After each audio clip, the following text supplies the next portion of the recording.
The countdown reaches 0, and nothing happens.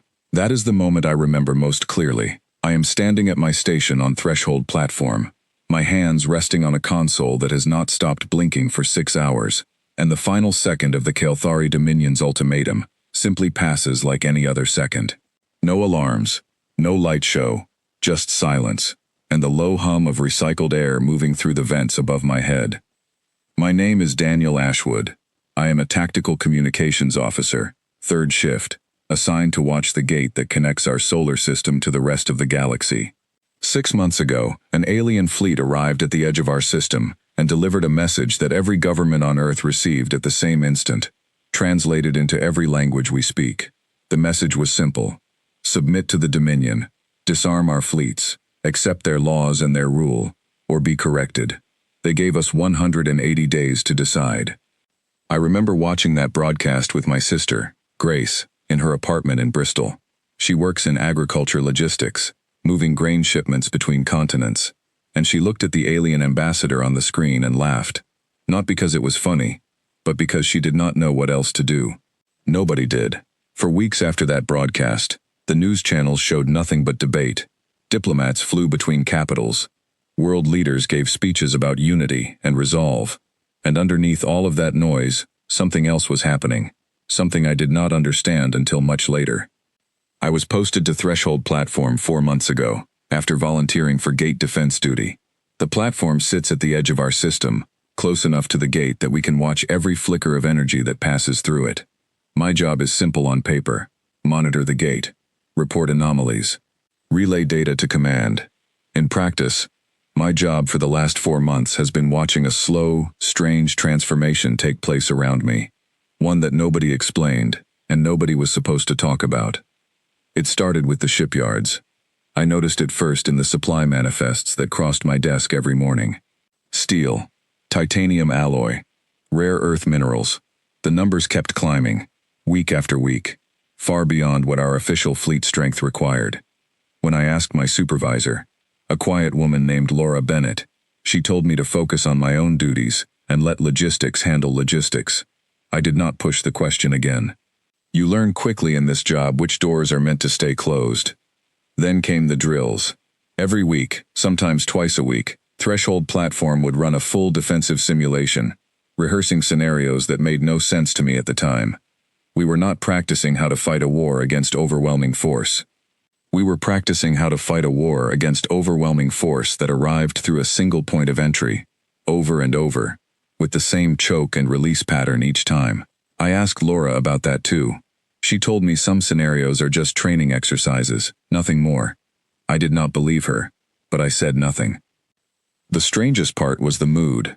As the deadline approached, most of the platform staff grew quiet and tense, the way people do when they expect bad news.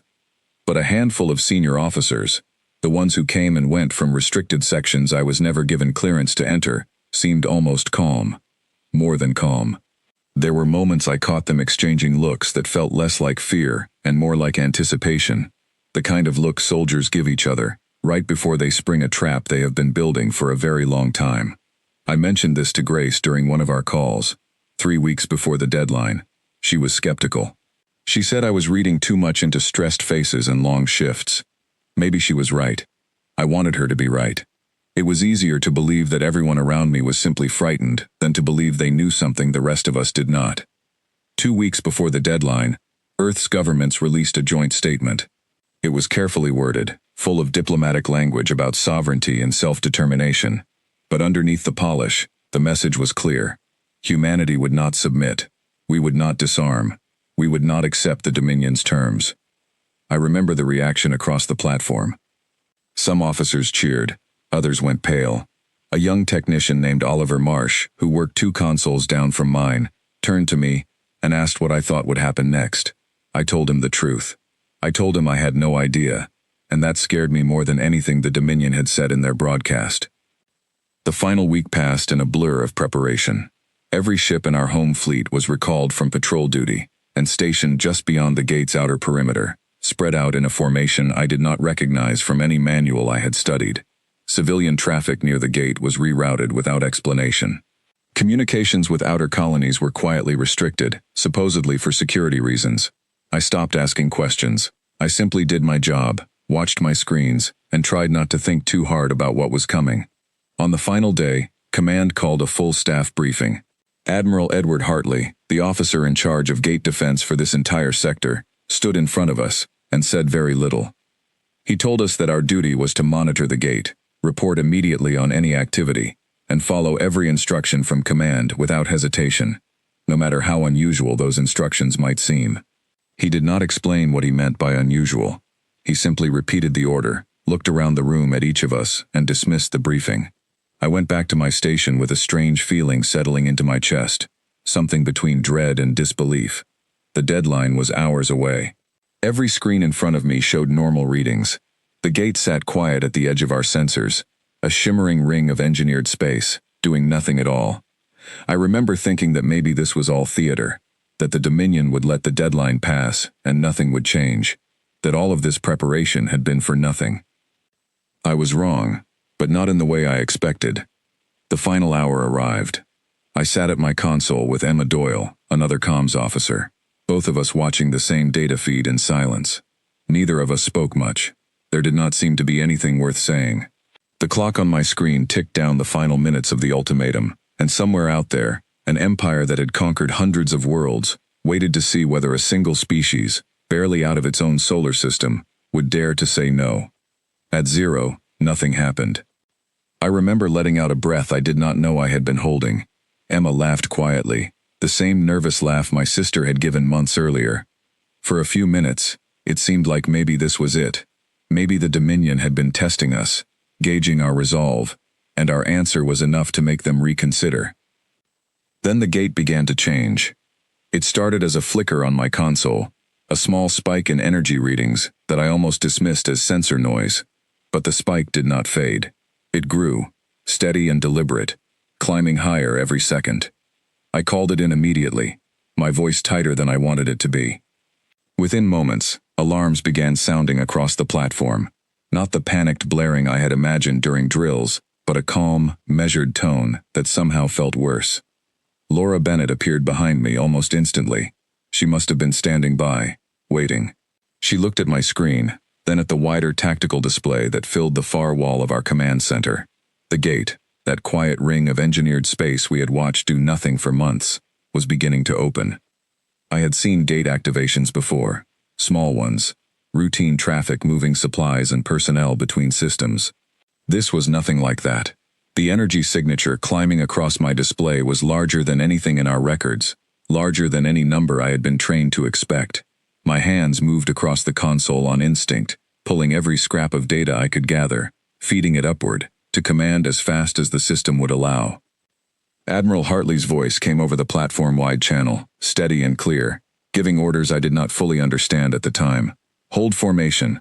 Maintain silence on all channels except emergency reporting.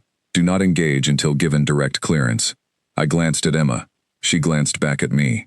Neither of us said what we were both thinking, which was that we had trained for scenarios far smaller than whatever was about to come through that gate.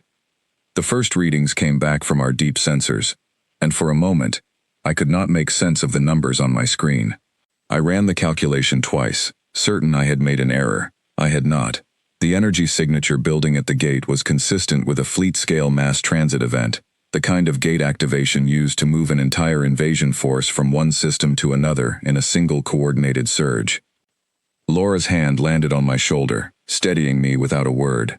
I realized only then that I had gone completely still, staring at the screen instead of doing my job.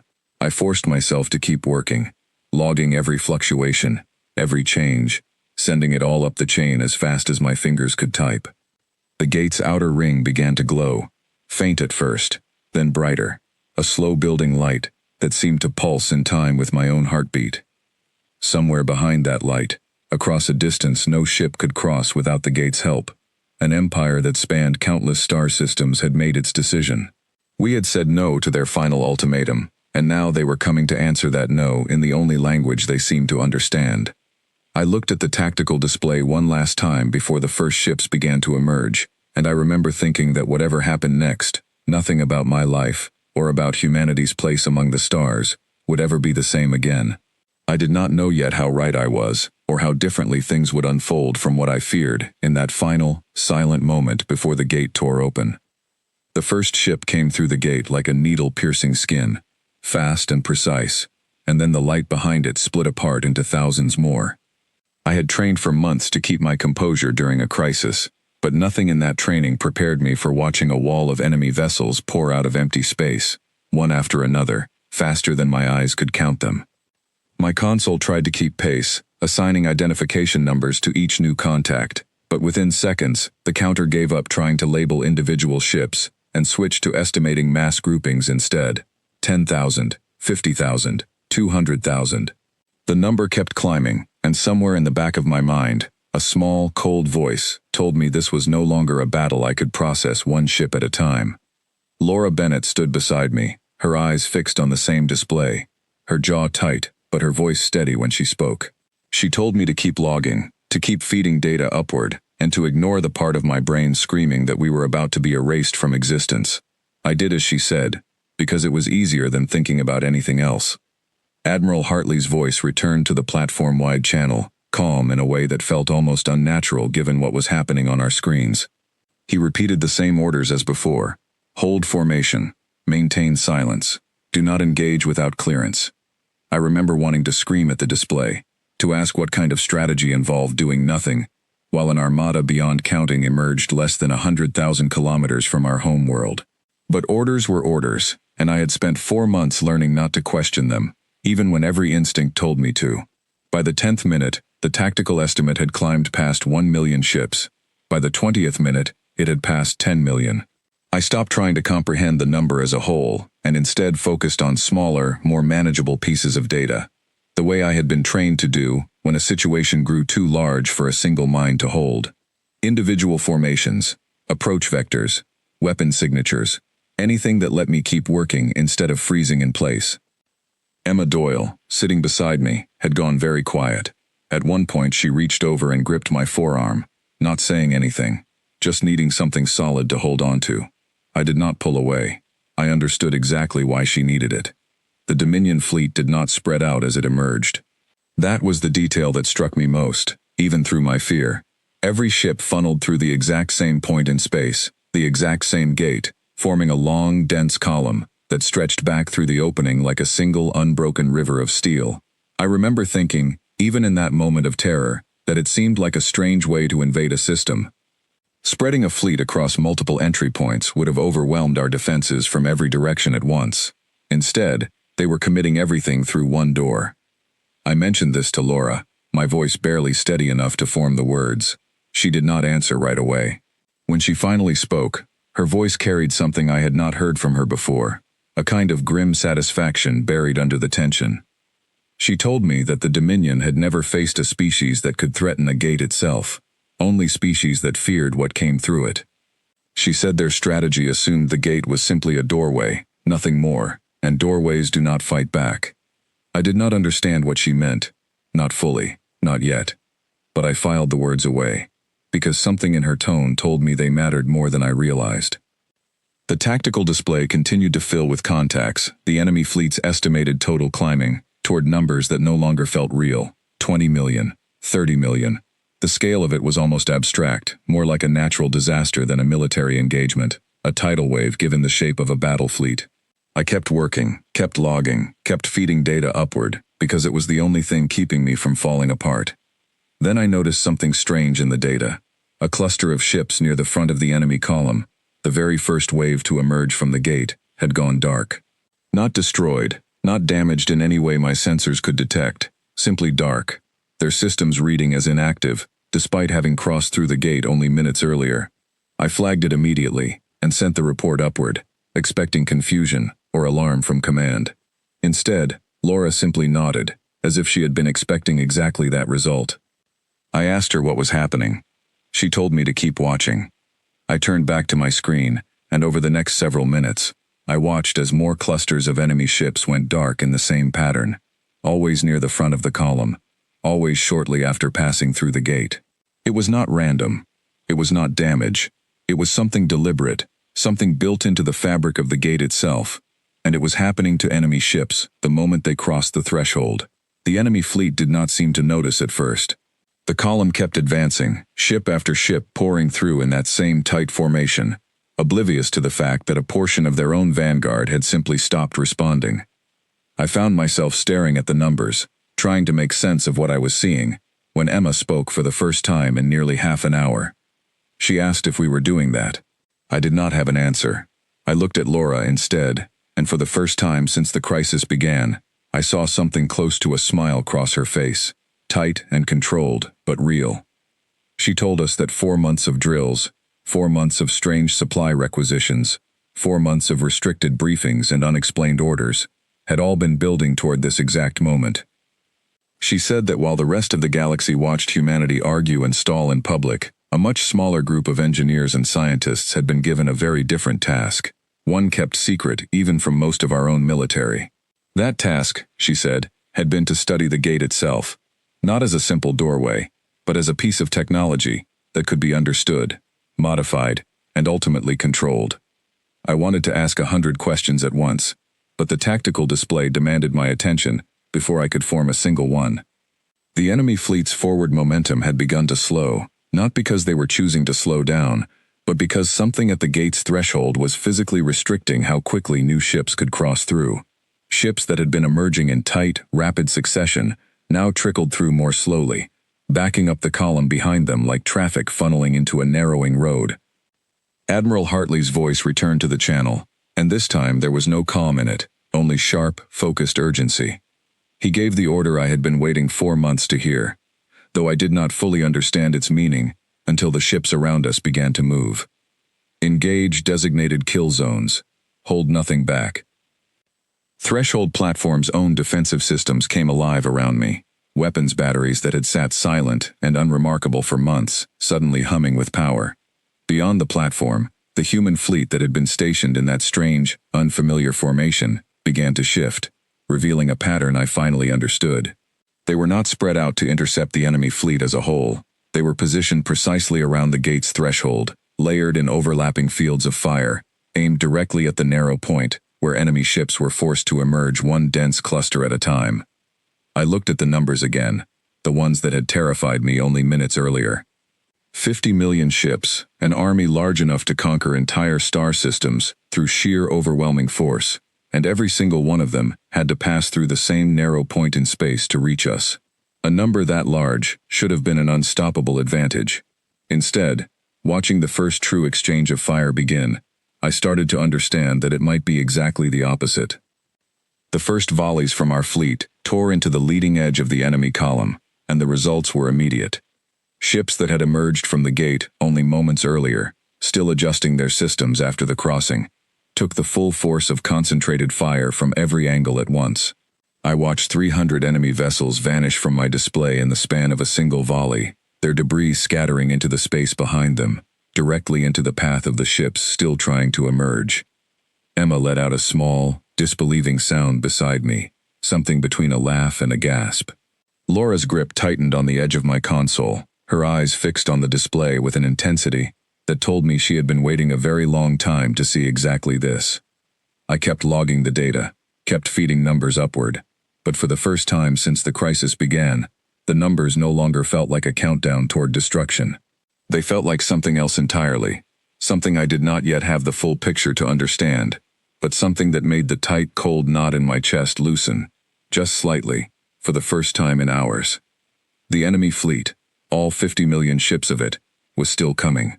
But something in the way they were coming, forced through a single narrow point, unable to spread out, unable to bring their full numbers to bear all at once, told me that this battle was not going to unfold the way anyone on either side had expected. I did not know yet how deep the trap went, or how long it had taken humanity to build it. I only knew that whatever was happening at that gate had been planned with a patience and precision I was only beginning to grasp, and that the Empire on the other side of it had walked directly into the center of it without a single moment of hesitation. Laura finally explained things to me during a brief lull in the fighting, a stretch of maybe 90 seconds where the enemy column paused its advance to reorganize. 90 seconds does not sound like much time, but on a battlefield moving at the speed this one moved, it felt like an eternity. long enough for her to give me pieces of a story that had been kept from almost everyone on the platform. She told me that 30 years ago, a research vessel exploring the outer edge of our system had discovered the wreckage of an alien ship, ancient and long dead, drifting far beyond any charted trade route. The ship carried no survivors, no working systems, nothing that could be salvaged in any conventional sense. But buried deep within its structure, protected from centuries of decay, was something our engineers had never expected to find: a working gate core, the same kind of technology that powered every gate the Dominion and dozens of other galactic powers used to travel between star systems. For 30 years, a small, isolated division of human scientists and engineers had studied that core in complete secrecy, funded through channels that never appeared in any public budget, staffed by people who signed away any right to speak about their work for the rest of their lives. I asked Laura how she knew all of this. She told me, with a tired kind of honesty, that she had been part of that division herself before transferring to Threshold Platform 2 years ago. I sat with that information for a moment, trying to absorb it while the tactical display in front of me continued to track the largest fleet ever assembled in recorded history. 30 years. While the rest of humanity argued about climate policy and economic growth and regional conflicts, a hidden group of scientists had been quietly unlocking the secrets of gate technology, piece by piece, understanding not just how gates moved ships between systems, but how the underlying physics could be shaped, restricted, and controlled. Laura told me that when the Dominion first arrived with their ultimatum 6 months ago, it triggered something that had been planned for years but never fully activated. Every gate connected to our system, including this one, had already been modified with hidden systems, built directly into the underlying structure of the gate itself. Systems designed to do exactly what I had watched happen only minutes earlier: restrict throughput, force incoming ships into a narrow, predictable stream, turn the gate from a simple doorway into something closer to a weapon. I asked her why nobody had told the public, why our own governments had let the world believe we were simply refusing the ultimatum out of stubborn pride, rather than revealing that we had a plan. Her answer stayed with me long after that conversation ended. She said that secrecy was the entire point. The Dominion had conquered hundreds of worlds by studying how each species responded to fear and pressure, adjusting their tactics accordingly. If humanity had shown any sign of a hidden strategy, any hint that we understood their technology well enough to turn it against them, the Dominion would never have committed their full invasion force through a single gate. They would have spread their fleet across multiple entry points, or worse, delayed their attack entirely to study us further. Our best chance was to let them believe exactly what they wanted to believe, that we were simply a young, disorganized species making a foolish, doomed stand. The lull ended as quickly as it began. The enemy column resumed its advance, and I turned back to my console, watching the battle unfold with new eyes, now that I understood, at least partially, what I was looking at. The gate's restriction field, as Laura called it, worked by limiting how many ships could physically cross the threshold at any given moment, regardless of how many were queued up on the other side trying to come through. It was not a wall or a barrier in any traditional sense. It was a subtle manipulation of the same physics that made gate travel possible in the first place, slowing the rate of transit just enough to turn an overwhelming flood into a controlled trickle. The gate itself, quietly and invisibly, would only allow a small fraction of that number through at any given time, forcing the rest to wait on the other side, unaware of exactly how much of a bottleneck they were about to face. I watched the tactical display update in real time as our fleet exploited that bottleneck with a precision that could only come from years of planning. Every ship in humanity's defensive formation had a designated firing arc, calculated not to spread damage across the entire enemy column, but to concentrate overwhelming force on the exact point where new ships emerged from the gate. It reminded me of something from ancient military history, a concept I remembered vaguely from a school lesson about narrow mountain passes and outnumbered armies holding impossible positions against much larger forces. A large army funneled into a narrow space loses almost all of its numerical advantage, because only a small portion of that army can actually engage the defenders at any given moment. The rest simply wait, crowded together, vulnerable, unable to bring their full strength to bear. Humanity's engineers had built exactly that kind of narrow pass, except instead of a mountain trail, it was a gate connecting two star systems, and instead of soldiers with spears, It was warships armed with weapons, capable of erasing a vessel from existence in a fraction of a second. Emma, watching the same display, asked a question that had been forming in my own mind. She wanted to know why the Dominion had not noticed this vulnerability before committing their fleet, why an empire old enough to have conquered hundreds of worlds would walk into such an obvious trap. Laura's answer to that question taught me more about the nature of the enemy we faced than anything else she said that day. She explained that the Dominion's military doctrine had been built over centuries of conquest against species that, without exception, either surrendered quickly when faced with overwhelming force, or fought back in conventional, predictable ways that the Dominion's tactics were designed to counter. No species they had encountered before humanity had ever attempted to weaponize the very technology the Dominion relied on to travel between stars. To them, a gate was infrastructure, a tool, something you used rather than something an enemy could turn against you. The idea that a supposedly primitive species could reverse engineer that technology well enough to sabotage it simply did not exist in their strategic thinking. It was not that they had overlooked the possibility. It was that the possibility had never occurred to them as something worth considering. I thought about that for a long moment, watching enemy ships continue to pour through the restricted gate in slow, vulnerable clusters, each one meeting the same overwhelming response from our waiting fleet. There was something almost tragic about it, watching an empire built on the assumption of absolute technological superiority discover, in real time, that the species they had dismissed as primitive had spent 30 years quietly preparing for exactly this moment. The battle continued to unfold in a rhythm that gradually became clear to me the longer I watched it. Ships would emerge from the gate in tight clusters, restricted by the invisible field controlling the throughput. Our fleet would concentrate fire on that cluster the instant it appeared, before the enemy ships could fully orient themselves or return effective fire. The destroyed ships would then become debris, adding to a growing field of wreckage directly in the path of the next cluster attempting to emerge, forcing incoming ships to either slow down further to avoid collision or push through the debris field and take additional damage before they had even fully entered our system. It was, I realized, a self-reinforcing trap. Every wave of destruction made the next wave more difficult for the enemy to survive. The very act of trying to overwhelm us with numbers was working against them, because each destroyed ship added another obstacle for the ships behind it to navigate, another layer of difficulty stacked on top of an already impossible situation. I asked Laura how long humanity's forces could sustain this kind of engagement, whether we had enough ships, enough ammunition, enough capacity to keep destroying enemy vessels at this rate for however long the battle lasted. Her answer was measured, careful, the answer of someone who had studied every variable of this exact scenario for years before it ever became reality. She told me the restriction field itself was doing most of the work. Our fleet did not need to destroy 50 million ships in rapid succession, because the gate itself was preventing 50 million ships from ever being a factor at any single moment. At the current rate of throughput, she estimated it would take the Dominion fleet weeks, possibly longer, to fully cross through the gate, even if every single ship survived the crossing. Our defenders did not need overwhelming firepower sustained over that entire duration. They needed only enough firepower to handle each individual wave as it emerged, one narrow cluster at a time, for as long as it took the enemy to either break through or break. I looked at the debris field spreading across my tactical display, already vast enough to be visible without magnification, and I understood, finally, the true shape of the trap humanity had built. It was not a wall meant to stop the Dominion fleet all at once.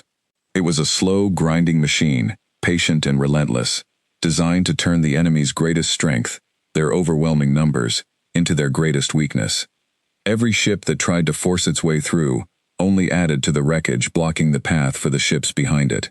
The larger the invasion force, the worse the bottleneck became, and the longer humanity's defenders had to whittle away at an enemy that could not retreat and could not advance without paying an ever-increasing price for every meter of progress.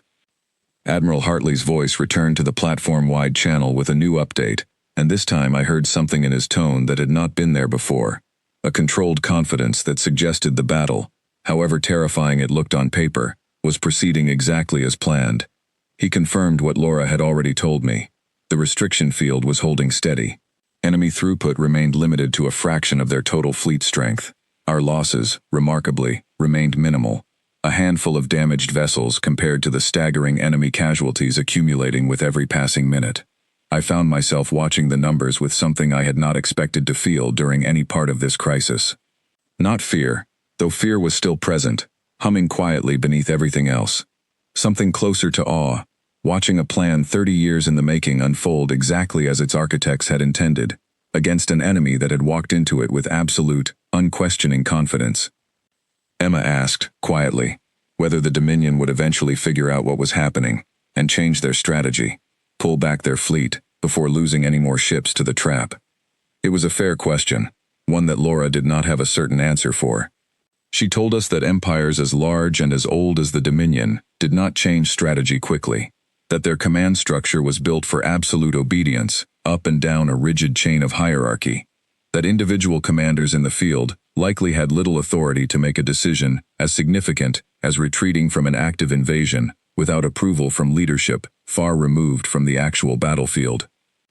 I thought about that as I watched another cluster of enemy ships emerge from the gate, only to be met with the same overwhelming coordinated response from our waiting fleet. An empire used to obedience, both from its own forces and from the species it conquered, might not have the flexibility to recognize a trap and adapt to it quickly enough to matter. Every additional minute they spent trying to force their way through, following orders that no longer made sense given the situation unfolding in front of them, was another minute humanity's defenders used to grind down their numbers even further. The battle had been underway for just over 2 hours by the time I allowed myself a brief moment to consider the scale of what was happening. 2 hours ago, I had been terrified, certain that 50 million enemy ships meant the end of everything I knew. Now, watching the wreckage field grow larger with every passing minute, watching enemy throughput remain locked at a fraction of their total strength, I began to understand that the true battle had never been about matching the Dominion ship for ship, or weapon for weapon. It had been about controlling the one variable that mattered more than any other, the single narrow point through which their entire invasion force had to pass, and turning that single point into the most dangerous place in the galaxy for any Dominion vessel to be. I did not know yet how the rest of the battle would unfold, whether the enemy commanders would eventually find a way to adapt, whether reinforcements might arrive through other, unknown routes to change the balance of the fight. But watching the data stream across my console, watching 30 years of quiet, patient preparation play out exactly as intended, I felt something settle in my chest that had not been there since the ultimatum first arrived 6 months earlier. Something that felt, cautiously, carefully, dangerously close to hope. By the 4th hour of the battle, the tone of the intercepted enemy transmissions had changed completely. Our platform's signals division had been quietly monitoring Dominion communications since the first ships emerged from the gate, and Laura arranged for a live feed of the translated chatter to be piped into our section so the tactical team could track the enemy's state of mind alongside their physical losses. What I heard over the following hours told a story just as important as anything showing on my display. The early transmissions were confident, almost dismissive, commanders issuing routine orders to maintain formation and continue advancing, treating the mounting losses as an acceptable cost of a campaign they still expected to win easily. That confidence did not survive long. By the 2nd hour, the tone had shifted toward confusion, officers requesting updated loss reports, questioning why throughput through the gate remained so limited despite repeated attempts to increase the crossing rate. By the 3rd hour, confusion had curdled into something closer to alarm, senior commanders demanding explanations from subordinates who had none to give, because the truth was too strange and too unprecedented for anyone on their side to fully grasp. I listened to one exchange in particular that stayed with me long after the battle ended. A field commander, his voice tight with barely controlled panic, reported to a superior that his forward divisions had lost contact with nearly a third of their assigned ships, and that the wreckage accumulating at the threshold was now interfering with sensor readings, making it impossible to coordinate an organized advance. The superior's response was not reassurance or a revised strategy. It was a demand that the commander continue following the original invasion plan, because deviation from approved doctrine required authorization from a level of command several tiers above either of them, authorization that could not be granted quickly given the Dominion's rigid, hierarchical structure. Laura, listening beside me, nodded slowly, as if hearing exactly what she had expected to hear. She explained that the Dominion's command culture was built on centuries of easy victories, campaigns where overwhelming force alone had been enough to secure surrender, before a real battle ever needed to unfold. Their officers were trained to execute approved strategies with precision, not to improvise under pressure, because improvisation had rarely, if ever, been necessary. Now, faced with a situation their doctrine had never anticipated, the same rigid discipline that had made them so effective against weaker opponents was working directly against them, chaining field commanders to a strategy that was actively costing them everything, simply because no one had the authority to change course quickly enough to matter. I watched the tactical display continue to update, wreckage spreading further across the threshold with every passing wave, and I began to understand the shape of what was happening on a level deeper than numbers and firing arcs. The Dominion had built an empire on the assumption that no species would ever dare to resist them, and when a species finally did, their entire command structure proved too slow, too inflexible, too accustomed to obedience to respond to a threat that demanded fast, independent thinking. By the 5th hour, the enemy fleet's forward momentum had slowed to a crawl. Ships were still emerging from the gate, still being met by our concentrated fire, but the pace had changed, hesitant now, instead of relentless, as if some commanders on the other side had begun making quiet, unauthorized decisions to hold back, rather than send more ships directly into a field of confirmed destruction. Laura pointed this out to me with a note of grim satisfaction. Even a rigid hierarchy, she said, eventually reaches a breaking point where individual survival instinct overrides blind obedience, and we were watching that breaking point begin to form in real time. It was at this stage that Admiral Hartley gave the order that changed the shape of the entire battle. Until now, humanity's strategy had been almost entirely defensive, holding position around the gate's threshold, letting the restriction field and our concentrated firepower do the work of grinding down the enemy one wave at a time. That had always been the first phase of the plan, Laura explained. A deliberate choice to let the enemy exhaust themselves against a trap they did not understand before committing our full strength to the fight. Now, with enemy morale visibly fracturing and their forward momentum stalling, Hartley ordered the reserve fleet forward. I had not known, until that moment, that a reserve fleet even existed. Threshold platform sensors picked up the new contacts as they emerged from concealment positions scattered throughout the outer edges of our system. Ships that had been sitting silent and undetected for months, waiting for exactly this signal. The scale of it staggered me almost as much as the enemy fleet itself had. Thousands of additional vessels, moving with the same coordinated precision as the ships already engaged at the gate, converging on the enemy's position from multiple directions at once. Emma asked how we had kept a fleet that size completely hidden for months, without the Dominion detecting it during their approach.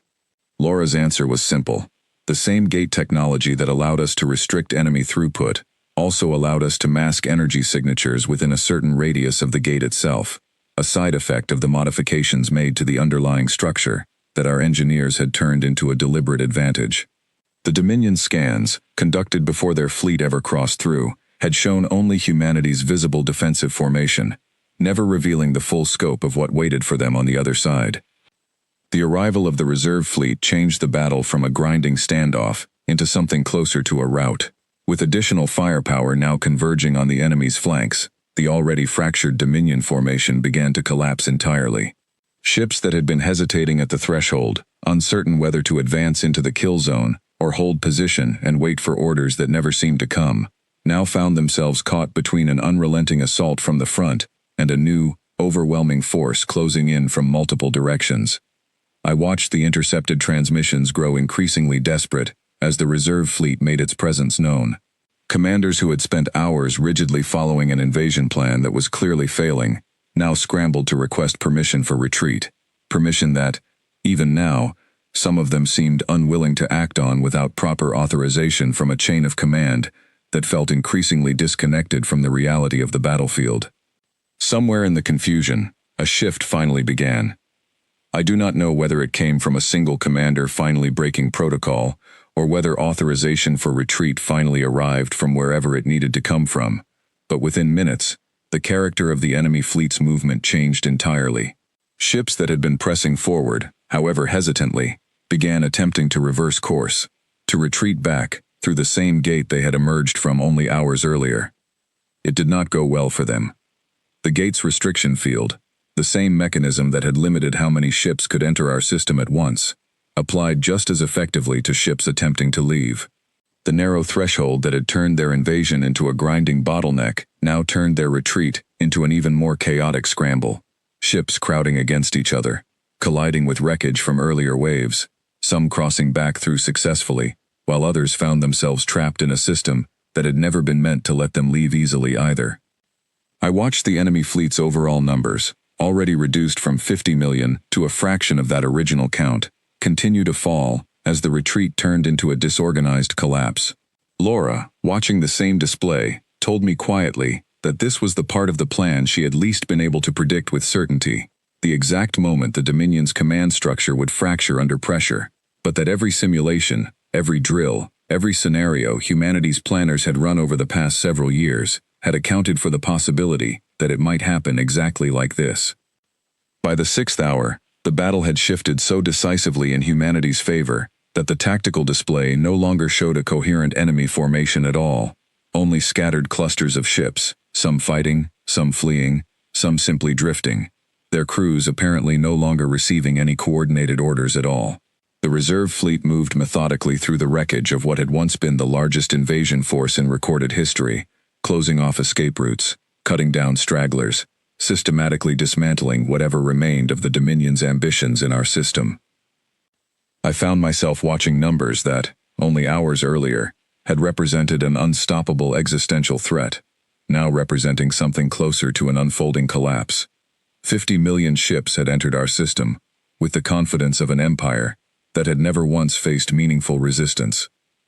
What remained of that fleet, hours later, bore almost no resemblance to the force that had crossed through the gate at the start of the day. Admiral Hartley's voice returned to the platform-wide channel one final time before the battle's outcome became undeniable, even to the most stubborn observer. He gave the order to close the trap fully, directing the reserve fleet and our original defensive formation to converge and seal off any remaining avenue of escape or reinforcement through the gate. I watched the maneuver unfold across my display with a strange, disbelieving calm, the same calm I imagined the senior officers on this platform had carried with them for months, while the rest of us waited in fear, not knowing what they knew. Emma turned to me at some point during that final maneuver, her face pale but no longer frightened, and asked whether it was actually over.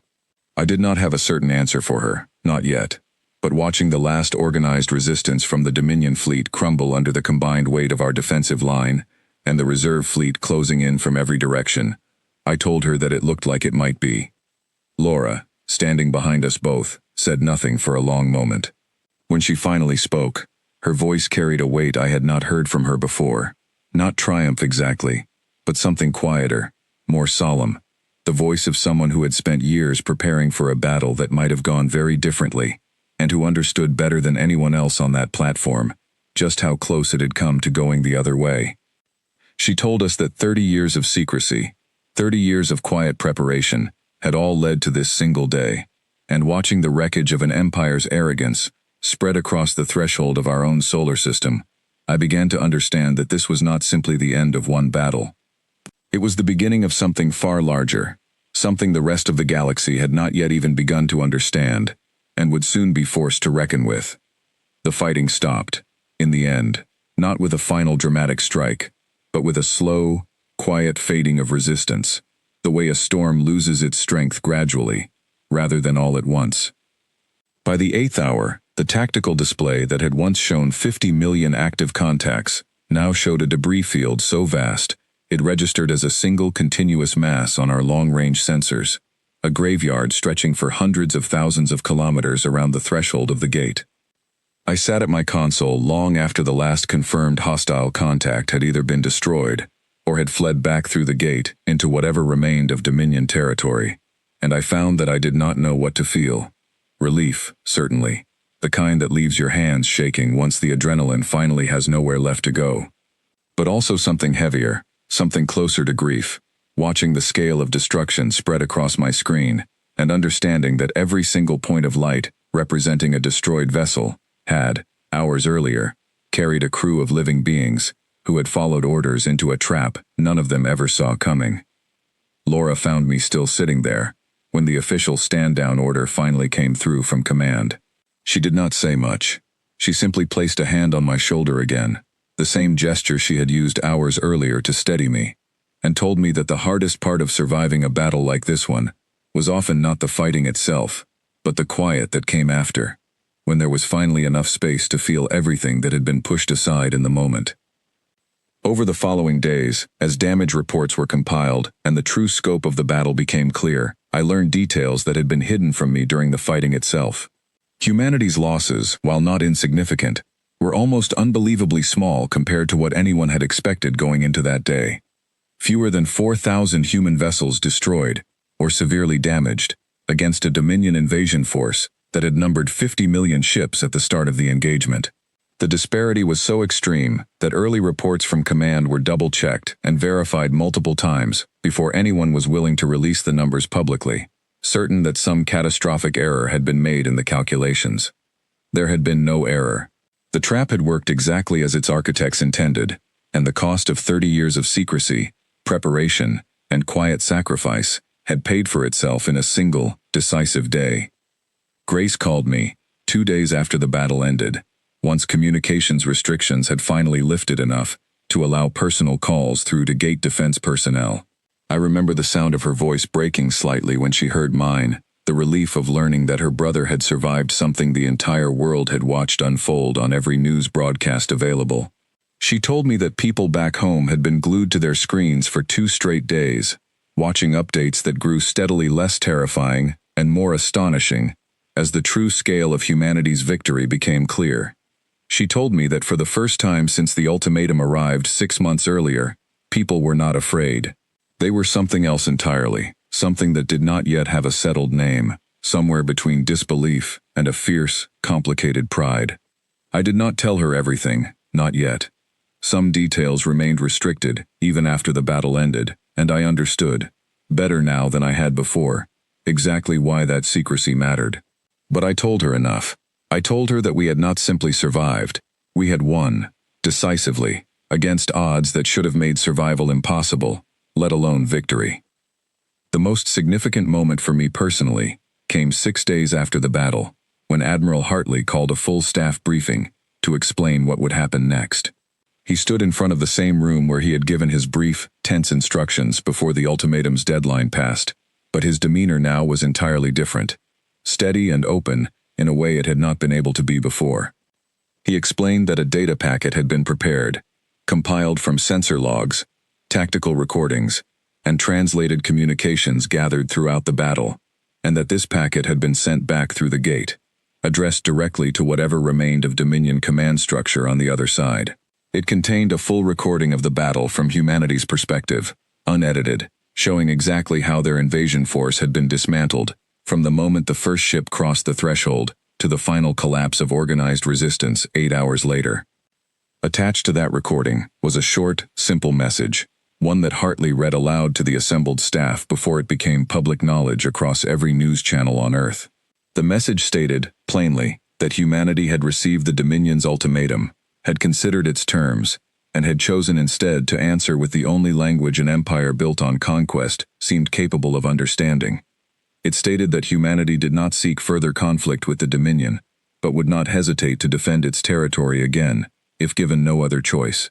And it closed with a line that I have thought about often in the months since, a line that seemed to capture everything about what our species had just proven, not through diplomacy or negotiation, but through 30 years of quiet, patient preparation, and a single, devastating day of resolve. The message simply said that the gate humanity had defended today was only one of many, and that any future attempt to test that defense would be met with the same result. I remember the room falling silent after Hartley finished reading, not out of fear this time, but out of a shared understanding of exactly what those words meant, both for humanity's future and for the wider galaxy that had, until 6 months ago, barely known our species existed. In the weeks that followed, information about the battle spread far beyond Earth's own communications networks. Other species, other governments, scattered across neighboring systems, some who had lived under Dominion rule for generations, began reaching out through diplomatic channels that had never previously bothered to acknowledge humanity's existence. Some sought alliance, others sought only information, desperate to understand how a species so young, so seemingly insignificant on the galactic stage, had managed to accomplish something no one else had ever dared attempt. Laura, during one of our last conversations before she transferred to a new posting, overseeing continued gate defense research, told me something that stayed with me long after she left Threshold platform. She said that the battle we had just survived was never meant to be humanity's final stand. It had always been intended as an opening move, a demonstration, proof, to both the Dominion and the wider galaxy, that humanity was not a species to be dismissed, conquered, or ignored. The 30 years of secrecy that led to that single, decisive day had never been about winning one battle. They had been about establishing, once and for all, exactly what kind of species humanity intended to be, as it took its first true steps onto a much larger stage. I think about that conversation often, especially now, months later, as I continue my work at Threshold platform, watching a gate that has remained quiet and unremarkable ever since that single, extraordinary day. The wreckage that once filled the space around the threshold has slowly been cleared, studied, and in some cases repurposed, turned from instruments of conquest into resources that will likely serve humanity's own continued growth for years to come. Grace visited me here once, a few months after the battle, standing beside me at the observation deck that looks out over the gate itself. She asked me if I was afraid, watching that same ring of engineered space every day, knowing what had come through it once, and understanding that something else might, someday, try again. I told her the truth. I told her that fear had not disappeared entirely, that it likely never would, not completely. But underneath that fear, now sat something steadier, something that had not existed 6 months before the battle. A quiet confidence, earned rather than assumed, built not on arrogance but on 30 years of patient, careful preparation that had proven, beyond any doubt, exactly what a determined species could accomplish when pushed to the very edge of its existence. I do not know what the galaxy holds for humanity next. I do not know whether the Dominion will attempt another approach, whether other empires watching from a distance will see us as a threat to be neutralized, or a power worth approaching with genuine diplomacy. What I do know is this: the species that ignored an empire's final ultimatum did not do so out of foolish pride or reckless denial. We did so because, for 30 quiet years, we had been building toward a single, unmistakable answer, one written not in words, but in the wreckage of 50 million ships that had once believed our silence meant weakness.